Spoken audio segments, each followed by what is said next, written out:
Assalamualaikum warahmatullahi wabarakatuh. Waalaikumsalam warahmatullahi wabarakatuh. Bismillahirrahmanirrahim. Alhamdulillahi rabbil alamin. Wal 'aqibatu lil muttaqin. Wala 'udwana illa 'alal zalimin. والصلاة والسلام على أشرف الأنبياء والمرسلين سيدنا ومولانا محمد وعلى آله وأصحابه المجاهدين الطاهرين أما بعد. Saudara-saudara kaum muslimin rahimakumullah. Salah satu kelebihan makhluk bernama manusia, yaitu bahwa Allah Subhanahu wa ta'ala menghiasi hidup manusia ini dengan syahwat atau yang lazimnya kita sebut sebagai hawa nafsu. Inilah tenaga yang merupakan daya dorong yang melahirkan dinamika dalam kehidupan manusia, yang menyebabkan terus-menerus terjadinya perkembangan dalam sejarah peradaban dan kehidupan manusia. Hawa nafsu bisa melambungkan seseorang kepada puncak kejayaan, dan hawa nafsu dapat menenggelamkan seseorang ke dasar jurang kehancuran yang paling dalam. Pada surah Ali Imran ayat 14, Allah Subhanahu wa ta'ala berfirman, A'udzu billahi minasy syaithanir rajim. Zuyyina lin-nasi hubbus syahawati minan nisa'i wal banin wal qanatiril muqantarati minadh dhahabi wal fiddah wal khaylil musawwamati wal an'ami wal harth. Dzalika mata'ul hayatid dunya wallahu indahu husnul ma'ab. Mari kita perhatikan ayat ini lebih dekat lagi. Allah Subhanahu wa ta'ala menjelaskan, Zuyyina lin-nasi hubbus syahawat. Makhluk manusia itu dihiasi dengan hawa nafsu. Dengan kata lain, hawa nafsu adalah perhiasan. Manusia tanpa hawa nafsu sama saja dengan orang yang tidak berhias, monoton, tidak mempunyai perkembangan dalam gerak kehidupannya.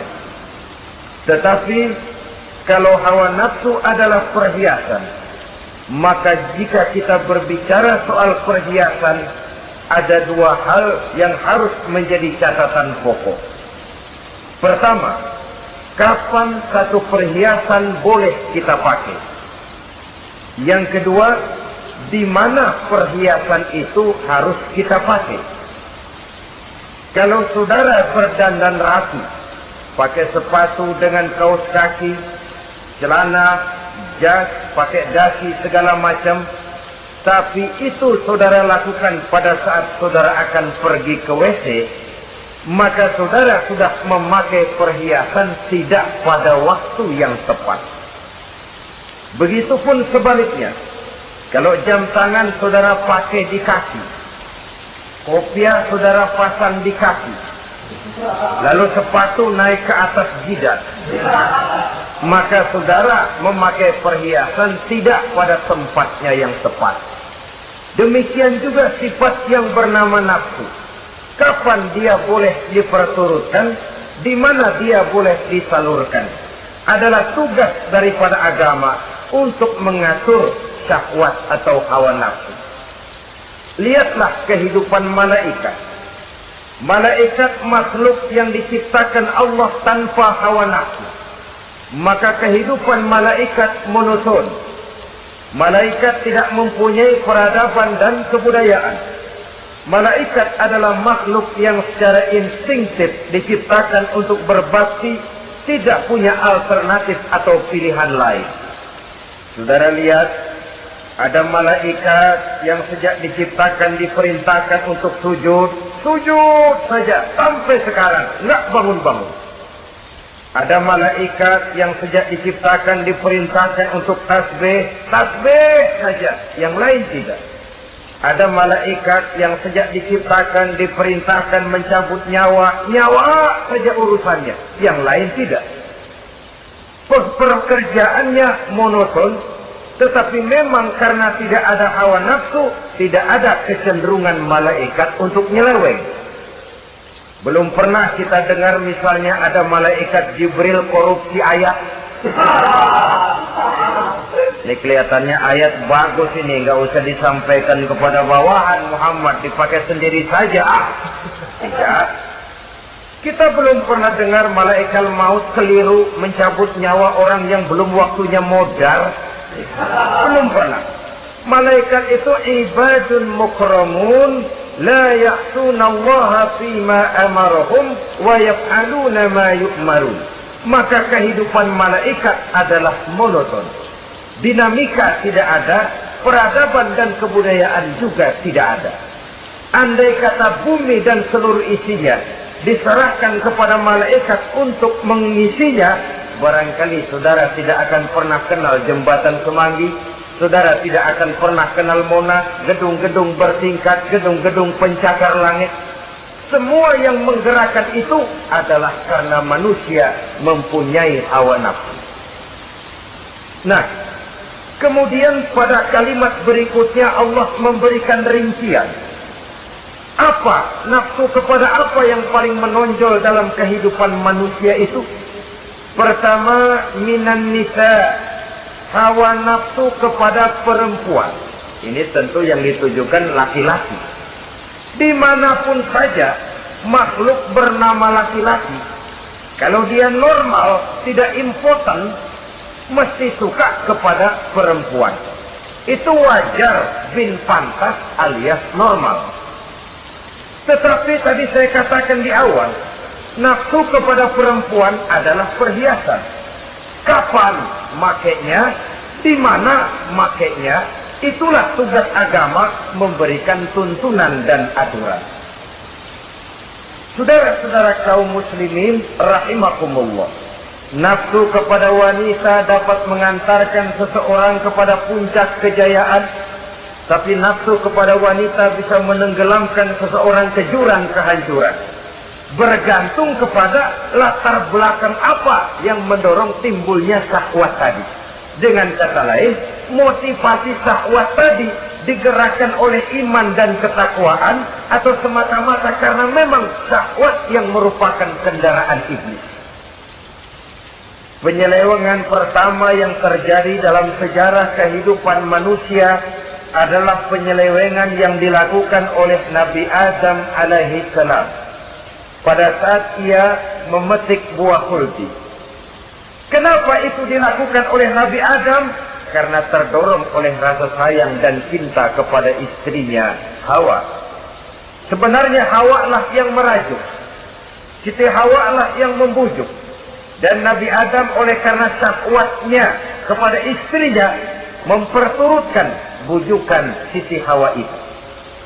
Peristiwa Nabi Adam ribuan tahun yang lalu akan terus relevan sampai ke zaman kita sekarang ini.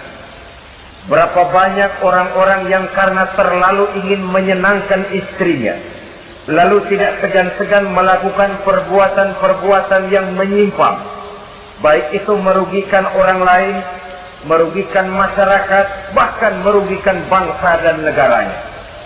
Seorang pedagang tidak akan segan-segan menipu. Sebaliknya pun begitu. Tidak jarang wanita di dalam kelemahannya bisa menenggelamkan dunia. Seorang suami yang jujur, polos, lugu, sederhana bisa jadi koruptor ulung karena didorong-dorong oleh istrinya. Istrinya barangkali bisa saja dibakar-bakar oleh tetangganya. Suaminya jujur, sederhana, kepala bagian, tempatnya basah, tapi melarat. Istri rupanya tidak sabar melihat gaya hidup yang makin konsumtif, persaingan yang makin tajam. Suaminya dikipas-kipasin. Kata istrinya, bang, tetangga sebelah kita lakinya pegawai kecil, bang, tapi gelangnya kayak pelek beca. Abang ini kepala bagian tidak bisa membelikan saya macam itu, percuma lah.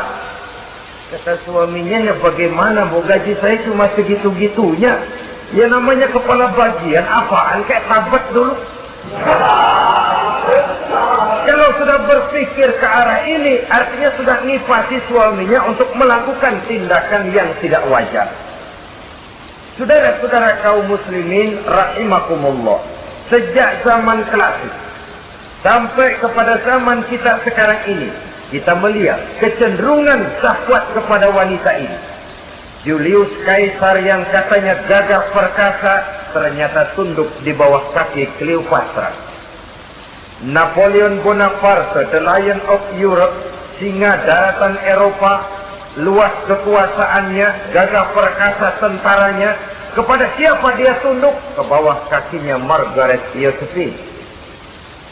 Demikianlah di zaman kita sekarang, kita melihat di Jepang, betapa Perdana Menteri Uno didesak mengundurkan diri dari jabatan Perdana Menterinya oleh karena terlibat skandal dengan geisha.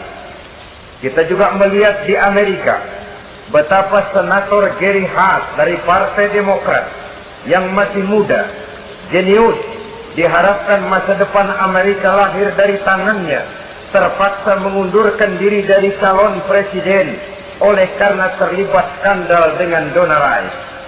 Kita juga menyaksikan betapa parlemen dan kabinet di Inggris sempat geger oleh karena skandal Pamela Bordes, pelacur kelas kakap yang melanglang buana mencari sasaran-sasaran kakap.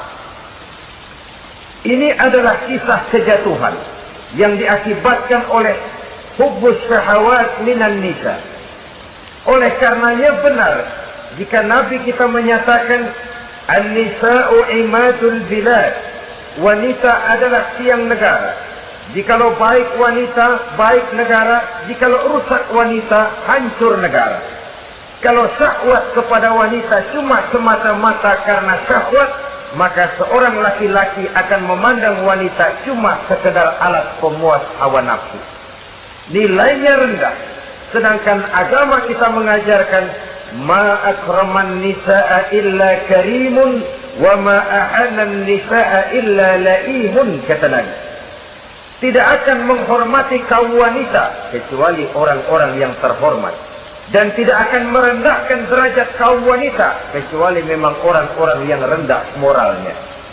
Dengan kata lain, apabila syahwat minan nisa ini dilandasi dengan semangat iman dan ketakwaan, maka kehidupan Rasulullah Sallallahu Alaihi Wasallam sungguh menjadi figur dan contoh dalam kehidupan kita. Perkawinannya bukan karena wajah yang cantik semata-mata, tapi lebih merupakan nilai ibadah kepada Allah Subhanahu wa Ta'ala. Dengan demikian, kecenderungan kepada hubbus syahawat minan nisa dikontrol oleh nilai iman. Barometernya, tolok ukurnya adalah iman. Di zaman sekarang banyak kasus kawin campur yang pada akhirnya akan membingungkan kita sendiri. Padahal Al-Quran secara jelas dan tegas memberikan bimbingan.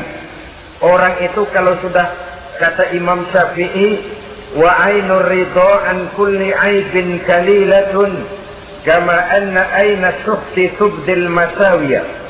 Mata kalau dibalut cinta dia buta terhadap nista, tapi mata kalau dibalut benci hanya melihat yang keji-keji saja.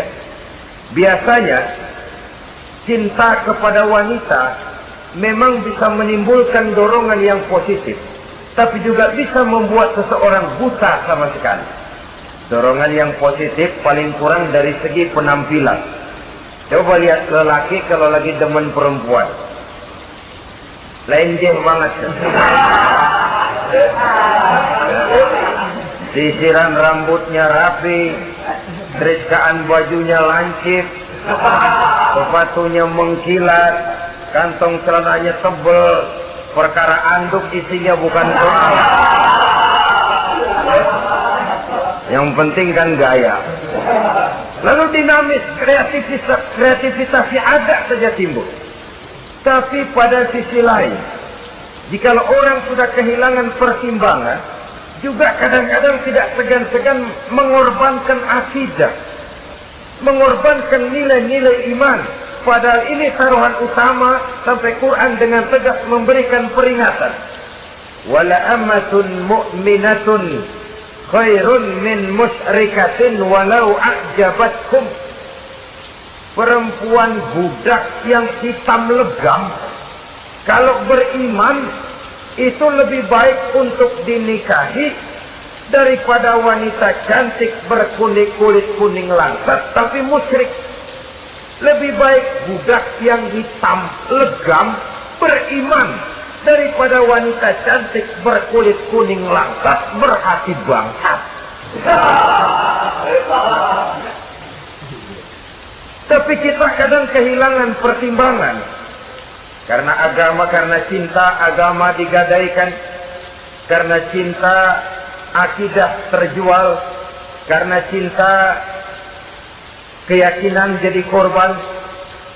Ini semua penyakit yang datang dari hubbus syahawat minan nisa, kecenderungan mengumbar nafsu kepada perempuan.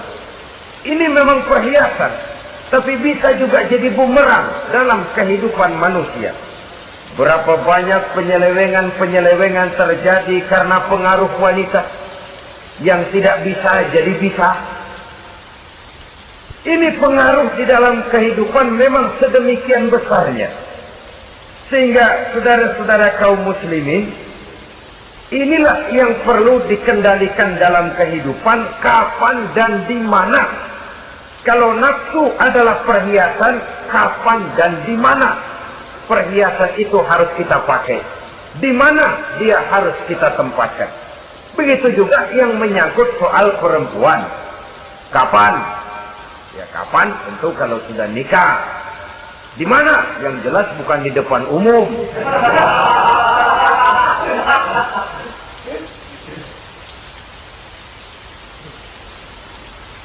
Ini nafsu yang pertama, minan nisa. Yang kedua, wal banin. Dihiasi juga manusia dengan kecintaan kepada banin. Makna banin di sini ay al-aulad, anak-anak laki. Kenapa disebut banin, anak-anak laki? Karena pertama, sering anak laki itu lebih jadi kebanggaan buat orang tuanya ketimbang anak perempuan. Sebabnya apa? Pertama, faktor nasab. Silsilah lebih kuat kepada laki-laki ketimbang perempuan. Yang kedua, faktor cita-cita. Orang tua kalau punya anak laki-laki, cita-citanya panjang. Nak, kau nanti jadi dokter ya. Nak, jadi insinyur ya. Nak, jadi pilot ya. Nak, jadi pengusaha ya. Nak, jadi presiden ya. Tapi kalau dia punya anak perempuan, paling, ya nak, mudah-mudahan nanti kamu dapat jodoh orang baik, nak. Dapat jodoh orang soleh. Saudara-saudara, yang ketiga, anak perempuan itu kalau sudah berkeluarga biasanya pindah kepada lingkungan keluarga lain, sehingga orang berkata punya anak perempuan banyak sebenarnya seperti agen. Artinya ada yang mau bawa, kan gitu. Ada yang minta ambil, ada yang berminat buntel. Paling dia nengokin orang tuanya lebaran. Ya syukur kalau sebulan sekali atau seminggu sekali, tapi minimnya kan lebaran. Dengan demikian dari garis nasab ini lebih kuat al-banin ketimbang al-banat. Manusia dihiasi dengan kecintaan kepada anak-anak. Sering karena terlalu cinta kepada anak, kita menjerumuskan anak. Terlalu sayang kepada anak, segala maunya kita perturutkan tanpa kendali dan kendala. Akhirnya sifat yang demikian itu malah mendorong anak untuk manja, tidak percaya kepada kemampuan yang dimilikinya, selalu mengandalkan kepada kebesaran, kemampuan daripada orang-orang yang dibanggakannya itu. Dan dalam kondisi demikian, kedewasaan dan tanggung jawabnya akan lambat berkembang. Maka Allah Subhanahu wa ta'ala memperingatkan bahwa harta dan anak bisa menjadi fitnah.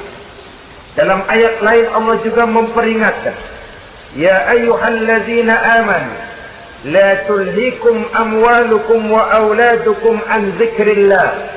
Wahai orang-orang yang beriman, jangan sampai hartamu dan anak-anakmu memalingkan kamu daripada mengingat Allah. Jangan sampai kesibukanmu kepada anak dan harta benda menyebabkan kamu sampai lupa mengingat Allah Subhanahu wa ta'ala. Berapa banyak manusia yang tenggelam dengan melupakan Allah, jauh dari agama, jauh dari tuntunan syariat, oleh karena disibukkan oleh persoalan anak dan persoalan harta benda. Maka satu-satunya jalan, jikalau kita tidak ingin anak kita sampai memalingkan kita daripada mengingat Allah, nilai-nilai keimanan harus ditanamkan kepada mereka sedini mungkin. Dengan bekal ini, maka mereka, anak-anak kita, insya Allah tidak akan membuat kita orang-orang tua ini berpaling daripada mengingat Allah, berpaling daripada kehidupan beragama. Memang karena anaklah kita orang tua peras keringat banting tulang, pergi pagi pulang sore cari nafkah. Karena anaklah kita orang tua, kepala jadi kaki, kaki jadi kepala. Asal mereka bisa menikmati hari depan yang lebih baik dari yang kita nikmati sekarang ini. Tapi berapa banyak juga orang-orang tua yang tidak sadar akan amanah berupa anak ini. Mereka lalai, mereka bersikap masa bodoh, padahal tidak akan ada yang tidak dipertanggungjawabkan di hadapan Allah Subhanahu wa ta'ala. Orang tua bisa mendapat pensiunan pahala kalau anaknya tumbuh menjadi anak yang soleh. Tetapi orang tua pun bisa saja masuk neraka karena anaknya menjadi anak yang kurang ajar dan orang tuanya sama sekali tidak pernah memberikan pendidikan yang sebagaimana mestinya. Saudara-saudara kaum muslimin rahimakumullah, kita tentu berharap memperoleh pensiunan pahala dan bukan mendapat tambahan dosa dari kekurang ajaran anak-anak kita akibat kita sebagai orang tuanya tidak pernah mau mendidik mereka. Dalam hadis ada diriwayatkan, ada anak kurang ajar, sembahyang tidak, puasa ibadah tidak, kenal Allah tidak, beriman pun tidak, dosa kelewat banyak, kejahatan berkarat. Di akhirat nanti disidang dia, ditanya, kamu kenal siapa Tuhanmu? Tidak. Kamu tahu siapa nabimu? Tidak. Kitab sucimu apa? Tidak tahu. Kiblatmu di mana? Tidak ada. Kamu sholat? Tidak pernah. Kamu puasa? Tidak pernah. Wah, kalau begitu kamu rusak sekali. Kamu neraka. Anak ini mengajukan protes. Saya menuntut keadilan. Benar saya tidak kenal siapa Tuhan saya. Saya tidak tahu apa kitab suci saya. Saya tidak pernah mendirikan sholat. Tidak pernah melaksanakan puasa. Pendeknya tidak ibadah dan tidak iman. Tapi semua itu terjadi. Sebab-sebabnya tidak lain karena orang tua saya tidak pernah mendidik dan mengajarkan saya. Orang tua saya tidak pernah mengarahkan saya ke jalan itu. Sampailah saya seperti keadaan yang sekarang ini. Orang tua saya enak-enakan ngaji, saya teler diantepin aja. Orang tua saya memegang kitab, saya megang botol. Dia tahu, dia diam saja. Dia tahu dan dia tidak memberikan peringatan. Karena orang tua saya lah, maka saya jadi seperti sekarang ini. Kalau saya harus masuk ke dalam neraka, saya menuntut keadilan agar orang tua saya juga ikut bersama saya gabung ke dalam neraka. Orang tuanya yang baik-baik dipanggil, sudah mau berangkat ke surga nih orang tua, dipanggil, "Ntar dulu mas, ini dulu." Mau kemana, kencang banget? Surga pak, nanti dulu urusan belum beres. Ini benar anakmu ini? Dilihat anaknya, iya anak saya ini. Waktu di dunia nggak pernah diajarin ngaji, nggak pernah. Sampai dia nggak kenal Tuhannya, nggak kenal nabinya, nggak kenal kiblatnya, nggak kenal kitabnya. Iya. Dia sembahyang, kamu diam, dia nggak sholat, kamu diamin aja. Iya kali. Kenapa pakai kali? Yang benar ngomong mas. Ramadan dia nggak puasa, kamu nggak tegur, kamu diam saja. Iya. Wah, kamu nggak tanggung jawab. Kamu tahu anak itu adalah amanah. Menyia-nyiakan amanah adalah khianat. Khianat adalah dosa besar. Jadi bagaimana saya? Ya kamu gabung sama anakmu, join ke neraka berdua bareng. Lantaran kamu tidak mau mendidik mereka, anak-anakmu, maka jadilah anak-anakmu seperti sekarang ini. Saudara-saudara kaum muslimin rahimakumullah. Sebaliknya, jikalau anak-anak kita yang kita cintai ini, yang merupakan buah hati belahan jantung, tumbuh dan berkembang menjadi anak-anak yang soleh, yang bermanfaat bagi masyarakatnya, bagi agama, bangsa dan negaranya, kita orang tuanya bolehlah tentram menerima pensiunan pahala. Menerima pensiunan pahala dari kesolehan anak yang ditinggalkannya. Alangkah nikmatnya mendapat pensiunan pahala. Terbaring kita di bawah pohon kemboja, nilai kebaikan kita dikenal orang, nama kita akan tetap hidup. Oleh karena kita meninggalkan anak-anak yang tumbuh menjadi generasi yang soleh, bukan anak yang salah. Oleh karenanya, kecintaan kepada anak jangan sampai membuat kita lalai dari mengarahkan mereka kepada kehidupan beragama. Di zaman sekarang ini, kecenderungan kita mengarahkan anak pun sudah kepada kecenderungan yang berbau materialistis. Maka yang ramai bagaimana anak bisa mengejar program MBA, Master of Business Administration, supaya keluar bisa jadi manajer. Bagaimana anak lalu kursus komputer, supaya keluar menjadi tenaga yang canggih di bidang komputer. Ya, kalau dia perempuan cantik, bagaimana dia bisa masuk Akademi Sekretaris and Management, supaya bisa jadi sekretaris. Atau bagaimana dia bisa masuk sekolah nyanyi, supaya nanti jadi penyanyi dengan tarik suara, uang lalu mengalir ke dalam kocek jutaan nilainya. Maka yang ramai pun hal-hal yang semacam itu. Dalam pada itu, pengajian, kursus-kursus keagamaan, study club yang membicarakan masalah-masalah agama, ramainya kadang-kadang kalau bulan Ramadan, dianggap training center. Ya lumayan, daripada tidak sama sekali mah lumayan. Tapi dengan demikian ini kan merupakan bagian terpokok dari kehidupan manusia. Alangkah idealnya jika dia mengantongi gelar MBA, Master of Business Administration, tapi punya nilai iman yang tangguh, ahli komputer, tapi punya keyakinan beragama yang mantap. Dan ini harus ditanamkan lebih dahulu sebelum dia menguasai disiplin ilmu yang lainnya. Saudara-saudara kaum muslimin rahimakumullah, kecintaan kepada anak-anak sering mendorong seseorang untuk menimbulkan sifat nepotisme. Segalanya serba garis keturunan. Sejak ia jalur birokrasi sampai ke dalam kehidupan sehari-hari, nepotisme ini bisa terlihat. orang kehilangan kondisi objektivitasnya. Mampu atau tidak soal lain, bidangnya atau tidak bukan soal. Yang penting masih ada hubungan keturunan. Maka timbullah tumpang tindih untuk sesuatu pekerjaan yang tidak sesuai dengan kemampuan dan keahliannya.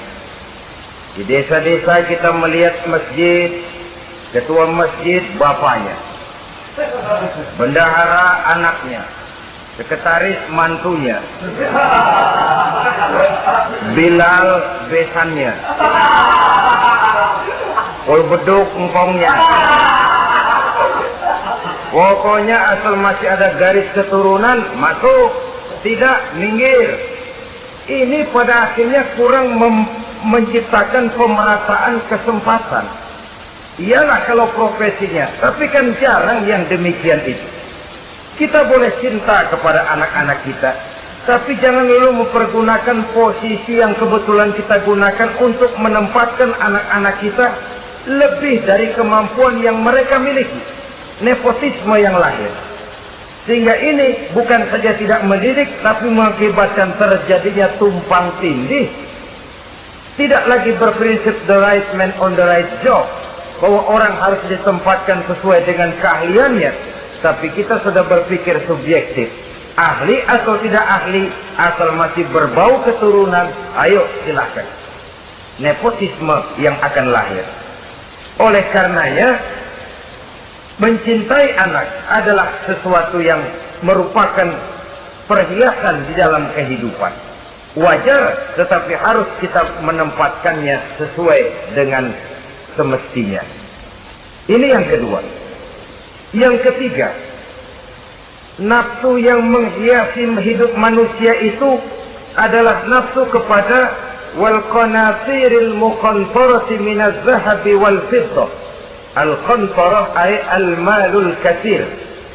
Kecintaan, kesenangan, nafsu kepada harta benda yang banyak daripada emas dan perak.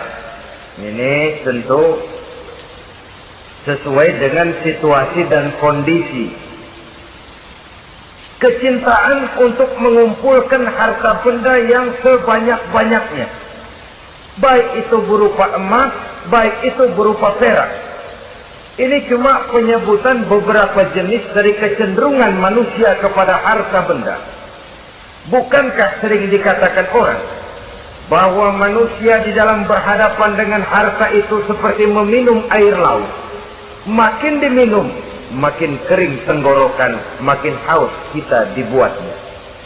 Apabila watak ini kita perturutkan, maka manusia tidak akan pernah kenal puas, tidak akan pernah kenal cukup. Nabi kita memberikan peringatan.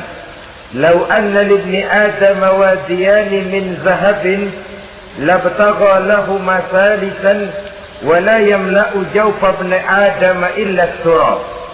Andai kata manusia mempunyai dua buah ladang yang seluruhnya berisi emas, akan puaskah manusia? Tidak. Mereka akan cari ladang emas yang ketiga. Wala yamla'u jawfa ibni Adam illa turab. Sungguh mulut manusia ini tidak akan pernah penuh terisi kecuali kalau sudah disumpal dengan tanah. Artinya kalau sudah dia dipendam di liang lahat baru cukup. Tetapi sepanjang dia masih bergerak, masih hidup dan bernyawa, masih bisa berusaha dan berbuat, dia tidak akan pernah mengenal puas. Ini akan mendorong manusia terjebak kepada menghalalkan segala cara untuk mencapai tujuan. Yang penting kaya, kan begitu. Dan cepat.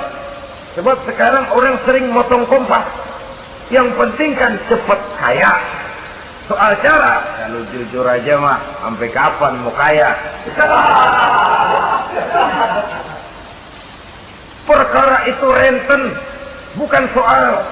Perkara itu judi, tidak jadi masalah. Perkara itu korupsi, menyangkut hak orang banyak, bukan soal. Yang penting cepat kaya. Dan anehnya lagi, tidak malu menumpuk kekayaan dengan cara yang tidak wajar. Ya kan orang hidup bermasyarakat tuh bisa dianalisa toh. Emang usahanya apa sih? Gajinya sebulan berapa sih? Kok bisa gitu-gitu bener sih? Dari mana sih? Secara langsung orang tidak berani bertanya, tapi dari mulut ke mulut akhirnya tersebar jadi rahasia umum. Ya ano kan punya ano, dia anonya seano.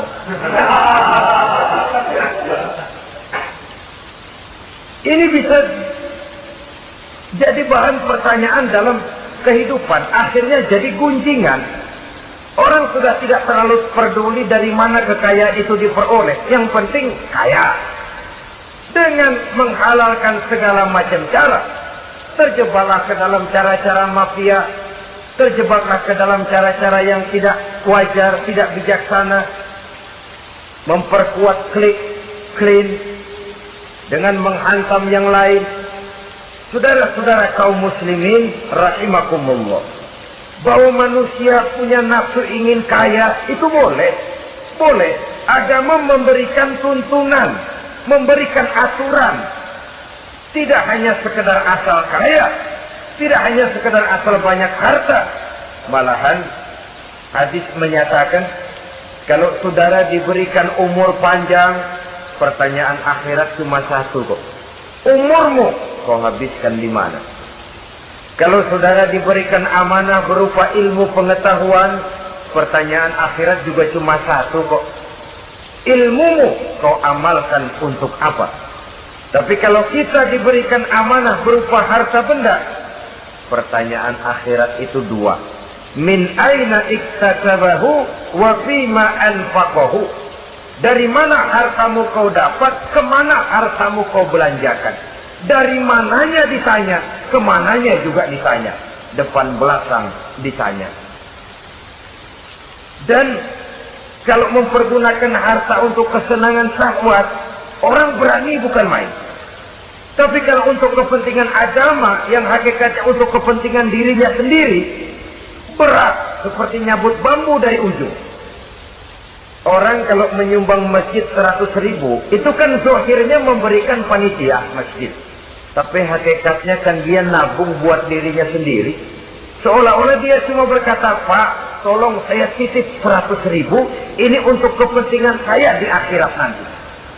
Silakan uangnya mau dibelikan semen, pasir, kaca, pintu, jendela, silakan.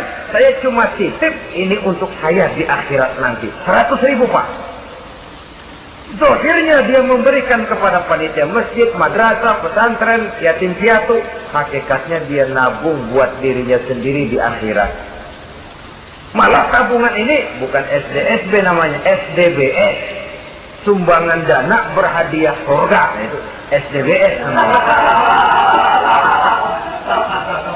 Sekarang orang mengejar SDSB, lalu berat mengejar SDBS. Sumbangan dana yang berhadiah surga langsung dari Allah Subhanahu wa ta'ala. Coba kalau dia main golf, sewa lapangan golf itu 400-500 ribu sebulan, paling 4-5 kali main. Beli stick golfnya saja sampai jutaan. Datang panitia pembangunan masjid 100.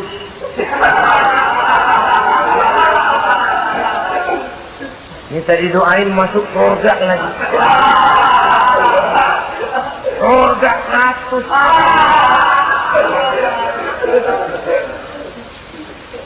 Saudara-saudara kaum muslimin rahimakumullah, kecintaan kepada harta benda yang banyak, baik berupa emas, berupa perak, mendorong orang untuk berlomba-lomba yang Allah peringatkan dalam Al-Quran, Alhaakumut takatsur hatta zurtumul maqabir. Kamu telah lalai akibat kamu berlomba-lomba memperbanyak materi dunia. Hatta zurtumul maqabir, sampai kamu dekat masuk ke liang kubur, baru rupanya sadar bahwa perlombaan ini tidak akan pernah sampai ke garis finish. Betapapun jauhnya rally Paris-Dakar, garis finishnya ada. Betapapun hebatnya medan yang ditempuh buatnya gurun pasir Afrika, garis finishnya pasti ada. Itu kan rally yang terbuat di dunia katanya. Paris-Dakar. Tapi garis finishnya ada. Namun jikalau kita berlomba memperbanyak harta, kita tidak akan pernah sampai ke garis finish. Yang kecil-kecilan aja dah. Kalau orang ditanya, kamu kenapa sih belum mau sembahyang? Ya bagaimana mau sembahyang Pak, tinggal di Jakarta masih kontrak. Saban habis tahun diubur-ubur yang punya rumah. Kalau punya rumah sendiri walaupun kecil-kecilan, saya mau ibadah Pak. Ya, diberikan rezeki oleh Allah, bisa bikin rumah walaupun kecil-kecilan. Belum juga mau sembahyang. Kok belum juga sembahyang? Iya Pak, rumah emang udah punya sendiri, cuman kecil Pak. Atasnya atap, kalau hujan aja bocor.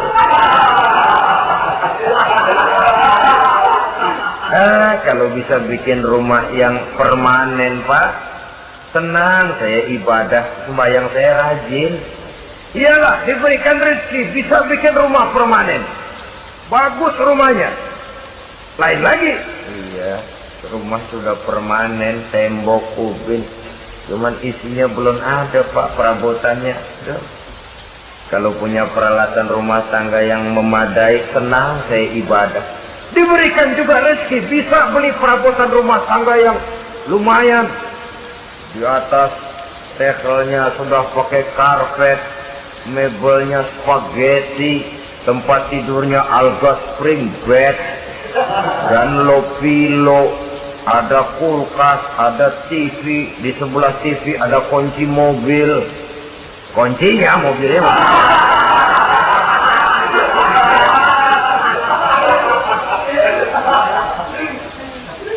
Bagaimana? Sekarang sudah cukup perabotan? Perabotan sudah ada Pak, cuman kendaraan belum punya ini. Kemana-mana masih ngukur jalanan aja. Kalau punya kendaraan enak, kemana-mana cepet Pak, mau ke masjid juga getap dah, rajin. Diberikan rezeki, bisa beli kendaraan. Lain lagi nanti. Sudah punya sepeda, pengen punya motor, kepengen punya mobil, kepengen punya pesawat terbang, pengen punya kapal induk. Sudah punya kebun, pengen beli sawah, sudah punya sawah, pengen punya gunung, sudah punya gunung, laut diborong. Perlombaan materi tidak akan pernah membawa kita ke garis finish, karena sifatnya sangat abstrak, bahkan akan mendorong kita seperti gurita, cenderung kepada penyakit tamak bin rakus alias serakah. Dengan demikian saudara-saudara, bahwa kecintaan kepada harta merupakan nafsu, dan nafsu itu adalah perhiasan, dia bisa menjadi daya dorong positif. Kalau dalam upaya memperoleh harta itu kita tidak akan keluar dari tujuan keridhaan Allah. Saya cari nafkah, tapi yang Allah ridho. Saya ingin kaya, tapi dengan cara yang Allah ridho. Ini kunci yang akan menyelamatkan kita manusia dari perangkap menghalalkan segala cara. Ini yang ketiga. Yang keempat, dihiasi manusia itu dengan nafsu kepada wal khailil musawwamah, kuda yang bagus, kendaraan yang bagus, kuda yang terpelihara. Al-musawwamah ada yang mentafsirkan ar-ra'iyah. Ar-ra'iyah itu yang digembalai, binatang ternak, kuda yang digembalai atau kuda yang diikat.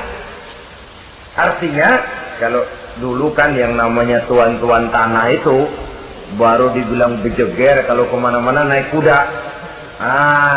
Jet set zaman dulu itu udah kelompok jet set, itu kendaraan. Kalau sekarang baby benda, dulu mah kuda band.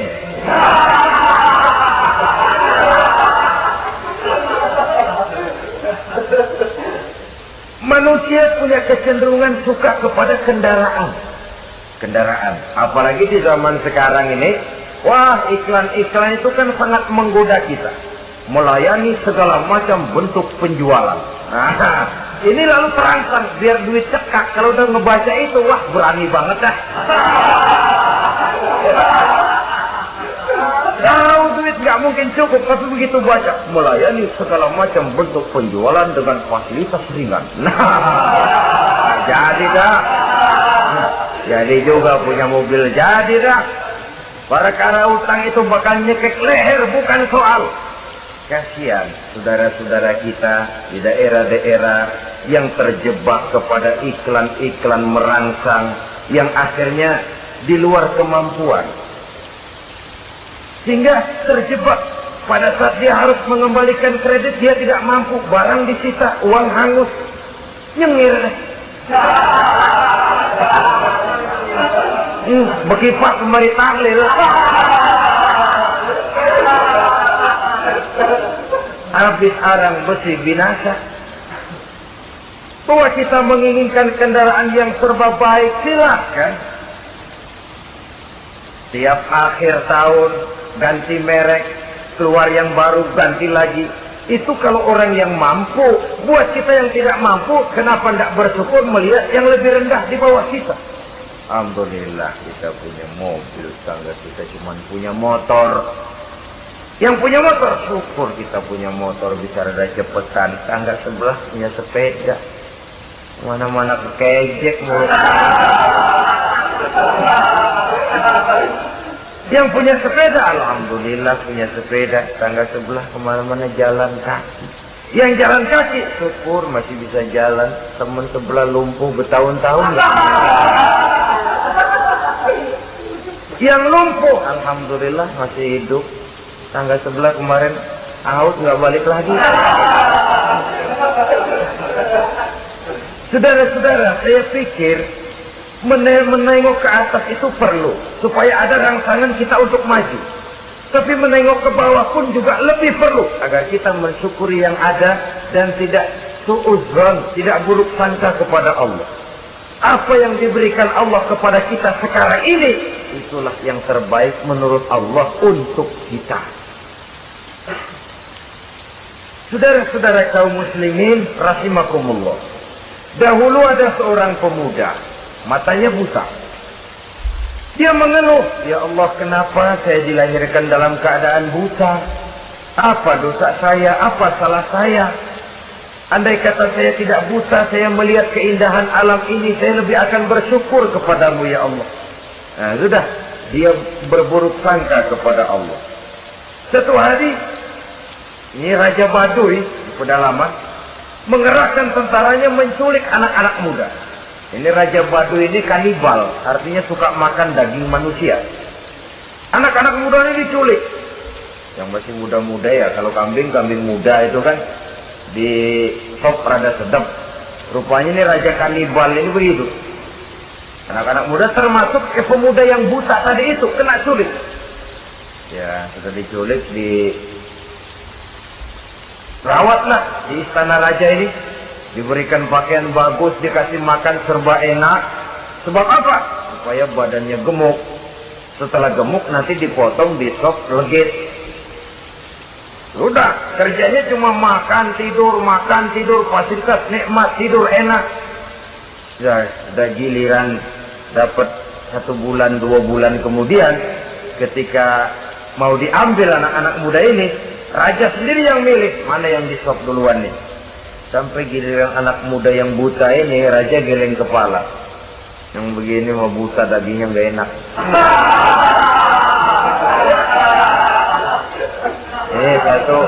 Satu lepas saja, lepas.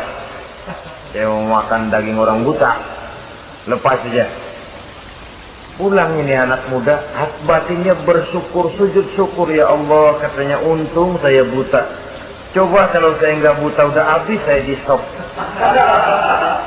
2 bulan yang lalu dia mengeluh, ya Allah, kenapa saya dilahirkan dalam keadaan buta? Sekarang dalam pulang ke rumah, perjalanan menuju ke rumah, dia berkata, alhamdulillah, andai kata saya tidak buta, habis badan saya di stop oleh raja yang kanibal tadi. Saudara-saudara kaum muslimin rahimakumullah. Jadi dengan demikian, pola hidup yang konsumtif sesungguhnya sangat tidak mendidik apabila dilatar belakangi oleh kemampuan yang tidak menunjang. Dengan demikian setidaknya mendidik orang untuk berkhayal. Anak-anak muda sama merek mobil ngerti banget dah. Punya kagak? Ini BMW model terakhir nih. Nih kemarin gue ngeliat di sana gue megang lah.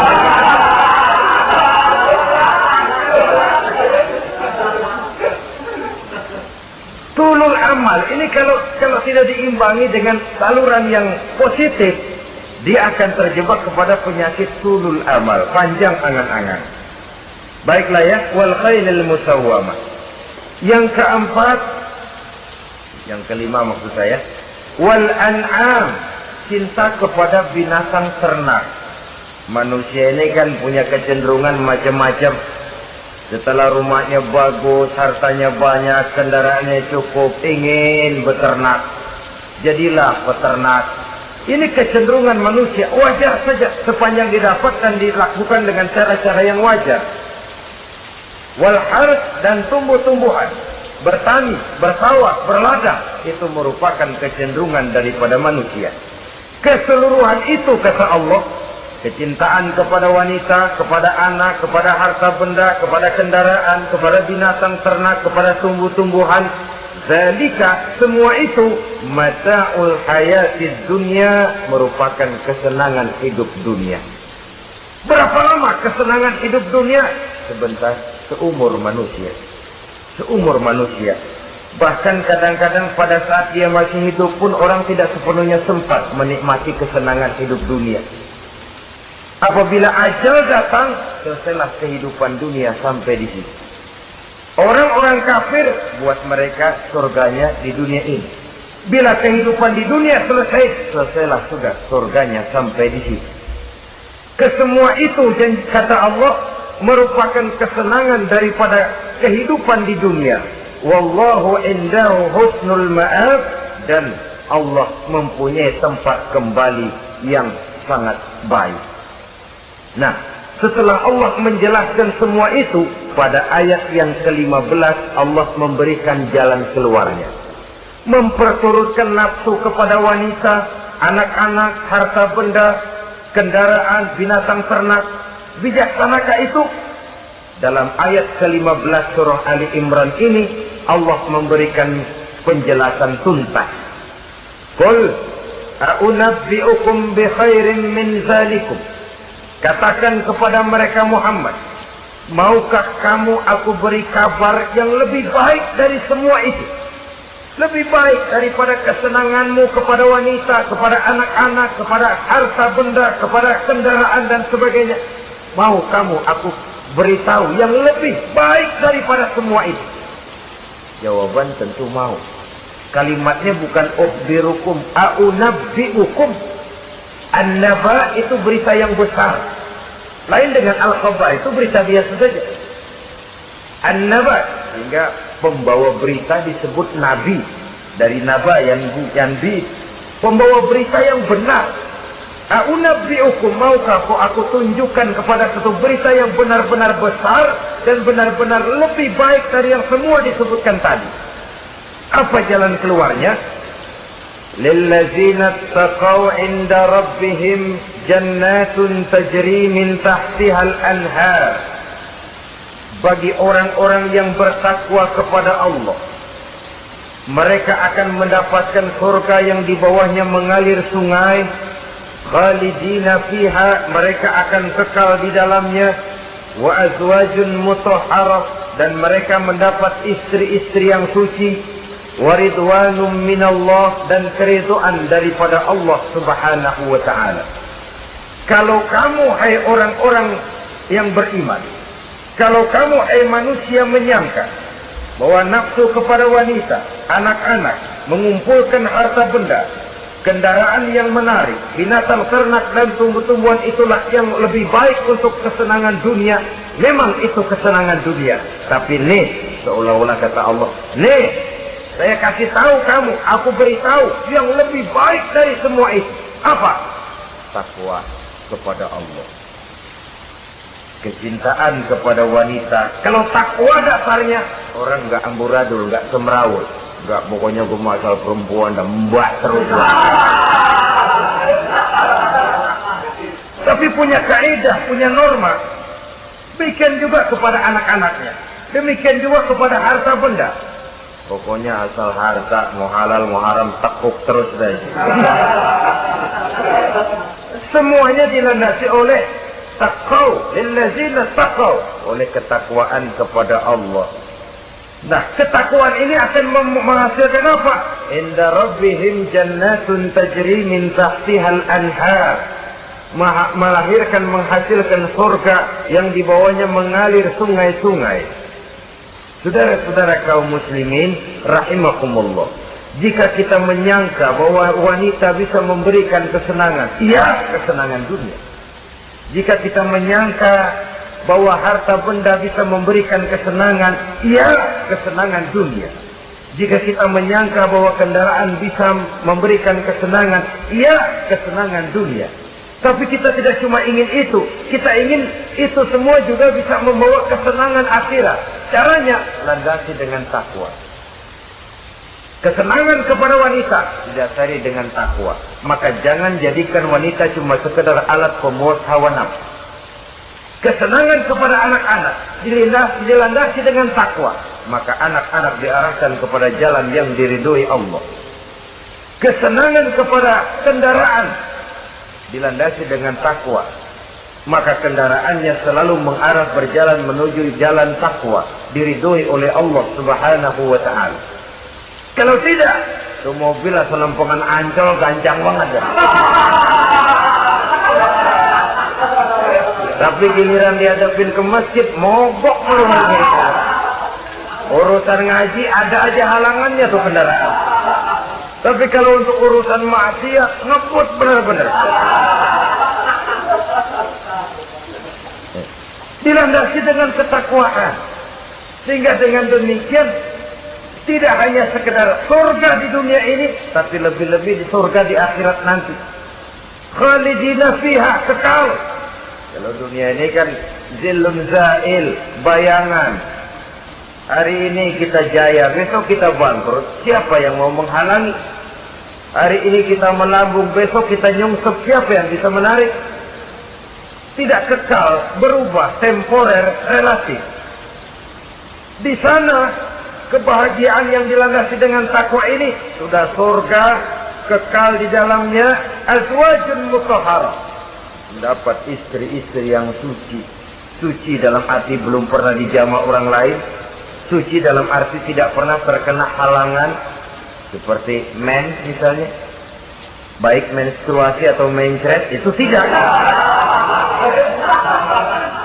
Azwajun mutahharah. Konon makna mutahharah ini ya artinya juga bisa selalu gadis, bidadari, selalu perawan, tidak pernah janda, walaupun tiap hari dipakai, perawan terus.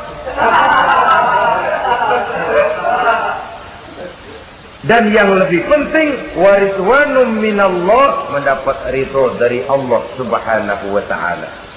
Jadi hawa nafsu dengan motivasi takwa, itulah sesungguhnya yang dikehendaki oleh Ali Imran ayat 14 dan 15. Dengan demikian, manusia dengan ketakwaannya mengendalikan hawa nafsu dan bukan malah dikendalikan oleh hawa nafsunya. Sehingga dengan demikian seluruh fasilitas yang dimilikinya, baik itu berupa istri, anak, kendaraan, binatang ternak, harta benda, tanam-tanaman, seluruhnya semakin meningkatkan ketakwaannya kepada Allah Subhanahu wa ta'ala. Mudah-mudahan kita bisa mencapai tingkat ini di mana kita hidup mampu dan sanggup mengendalikan nafsu, bukan malah dikendalikan oleh hawa nafsu. Terima kasih dan mohon maaf. Wassalamualaikum warahmatullahi wabarakatuh.